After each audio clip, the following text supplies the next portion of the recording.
Plus besoin d'utiliser ces deux documents pour pouvoir faire vos déclarations travailleurs sur la plateforme iCNPS. Salut à tous, j'espère que vous allez bien. Dans la vidéo d'aujourd'hui, nous allons voir comment faire une déclaration travailleur CNPS en 2026. Et je vais vous montrer étape par étape tout le processus. Mais avant de commencer, j'aimerais me présenter pour ceux qui ne me connaissent pas. Mon nom c'est Josaphat et vous suivez la chaîne Josaphat Formation.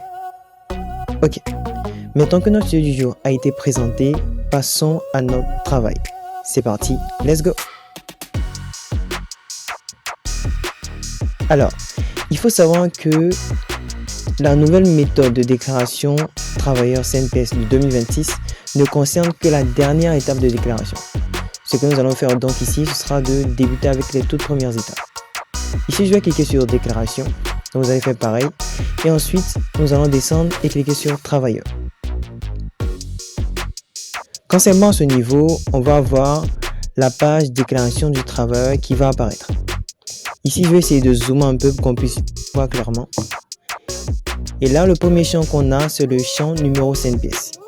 Ici, vous allez renseigner le numéro CNPS de votre salarié. Donc, si votre salarié avait déjà été déclaré, donc avait déjà un numéro CNPS, vous allez le renseigner ici. Maintenant, dans le cas où il n'a jamais été déclaré, vous allez laisser ce champ-là et passer au champ qui suit, qui est le champ non. Ici, mon salarié n'est pas dans le premier cas, donc je vais commencer par le champ non, juste en dessous. Je vais cliquer ici. Donc là, on est au niveau du champ non. Juste à côté, on peut voir apparaître un petit point au niveau du champ non. Juste en dessous, genre pareil, un petit point ici également. Donc pour tous les différents éléments, on a des petits points. Alors ces petits points-là viennent tout simplement vous signifier que vous êtes sur des champs obligatoires. Donc vous devez obligatoirement renseigner ces différents champs avant de pouvoir passer à une autre étape. C'est ce que nous allons faire donc ici. Nous allons commencer à renseigner le premier champ qui est le champ nom. Pour le nom, je vais prendre Josaphat comme nom. En ce qui concerne le prénom, je vais renseigner formation. Quand c'est bon, ici je vais cliquer sur suivant pour que vous puissiez voir comment ça va apparaître si vous n'avez pas renseigné tout. Donc on peut le voir, on dit champ obligatoire juste en dessous. Donc pour signifier qu'on doit obligatoirement tout renseigner. Là, ce que je vais faire maintenant, je vais venir au niveau du genre. Je vais prendre ici le genre masculin. Donc je vais cliquer là pour avoir la liste déroulante. Je vais sélectionner masculin. Juste à droite, on a le nom de l'époux. Donc vu que c'est un homme, ici le nom de l'époux est grisé. Maintenant, dans le cas où c'était une femme, donc je vais prendre féminin ici. Vous allez voir que la partie nom de l'époux allait être accessible. Là, je vais revenir au niveau du genre masculin. Voilà. Et quand c'est bon, je descends au niveau de date de naissance. Ici, je vais prendre une date de naissance au hasard. À votre niveau, vous allez prendre la date de naissance de votre salarié. Après ça, je vais basculer à droite au niveau de ville ou pays de naissance. Ici, on me donne une liste déroulante avec plusieurs villes et pays de naissance. Et moi, je vais cliquer dessus et sélectionner la ville d'Abidjan comme ville pour mon salarié. Quand c'est bon, je descends au niveau de situation matrimoniale. Ici également, j'ai une liste déroulante. Je vais cliquer dessus et sélectionner comme situation célibataire. À votre niveau, vous allez prendre la situation matrimoniale de votre salarié. Ici maintenant, je passe au niveau de nationalité. Là, je vais écrire ivoirien et prendre ici la nationalité ivoirienne pour mon salarié, vu que c'est un ivoirien. Et maintenant, comme tous les champs sont renseignés, je vais pouvoir cliquer sur suivant pour passer à l'étape numéro 2. Ici, au niveau de l'étape numéro 2, je suis à l'étape des ascendants. Donc les différents parents de mon salarié. Alors ici, pour l'état des ascendants, on a également des champs obligatoires et des champs facultatifs. Donc le nom du père, c'est obligatoire, prénom du père obligatoire, nom de la mère obligatoire et prénom de la mère obligatoire. Tous les autres champs sont des champs qui ne sont pas obligatoires. Alors ici, je vais commencer par renseigner le nom du père. Vous allez faire pareil à votre niveau. Pour le nom, je vais écrire Josaphat. Et pour le prénom, je vais renseigner père. Tout simplement pour dire le père de Josaphat.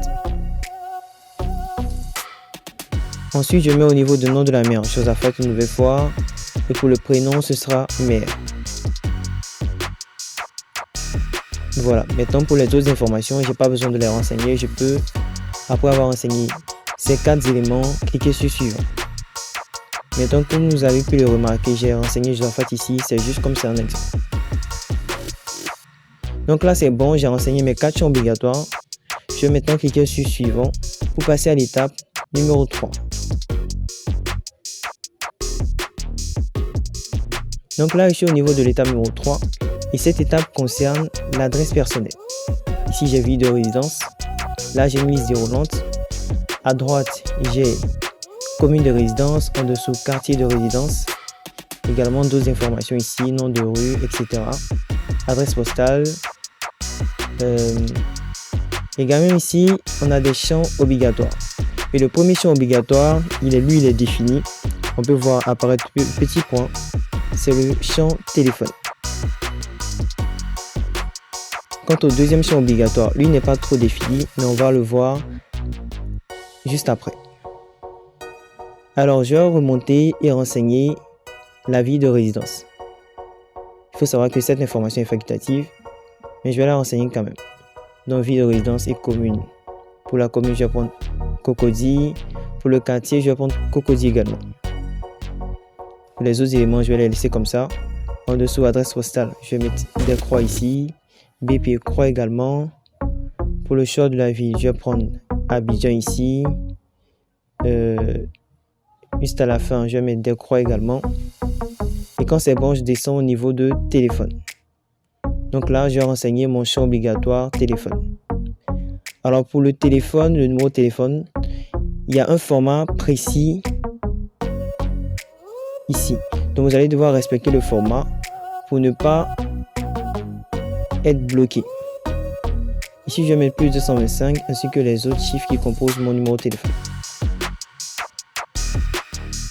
Pour le numéro de téléphone de mon salarié. Quand c'est bon à ce niveau, j'ai à droite l'email. Donc ça c'est facultatif. Et en dessous, j'ai le lieu d'habitation du travailleur. Alors cet élément-là est le deuxième élément obligatoire de notre troisième étape. Et on peut le remarquer grâce au cadre qui apparaît en rouge ici. Tandis que si vous venez au niveau de email, par exemple, on va voir que le cadre apparaît en bleu. Donc ce qui veut dire que ce n'est pas obligatoire. Pareil pour les autres éléments au-dessus. Donc là, vous avez un deuxième élément qui peut vous permettre de pouvoir savoir si c'est obligatoire ou pas. Ici, je mets un Cocody et je fais suivant. Ensuite, on tombe au niveau de la 4e étape, qui est l'étape de la profession. Donc, on a les éléments obligatoires, profession qui est obligatoire, date d'embauche, fonction, rémunération. Maintenant, le reste des informations, ce sont des informations qui ne sont pas obligatoires. Donc, on peut les laisser comme ça. Donc, je vais commencer par le premier élément, la profession. Ici, pour la profession, je vais renseigner comptable. Ou bien, je peux renseigner, par exemple, je vais mettre ressources humaines. Voilà. Ressources humaines ici.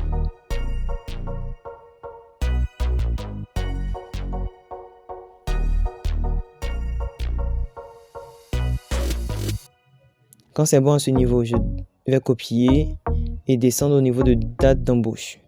Ici, pour la date d'embauche, je vais prendre le 1er janvier 2026 comme date d'embauche. Quand c'est bon, je vais basculer à droite au niveau de fonction. Ici, je vais coller ressources humaines une nouvelle fois. Après ça, je descends au niveau de rémunération. Et pour la rémunération, je vais prendre comme montant net, vu qu'ici c'est le montant net qu'on renseigne, 600 000. Enfin, je descends au niveau de type de rémunération. Là, j'ai une liste déroulante composée de 3 éléments que je peux choisir. On a mensuel, horaire juste en bas et journalier. Mon salarié est payé de façon mensuelle, donc je vais prendre mensuel ici.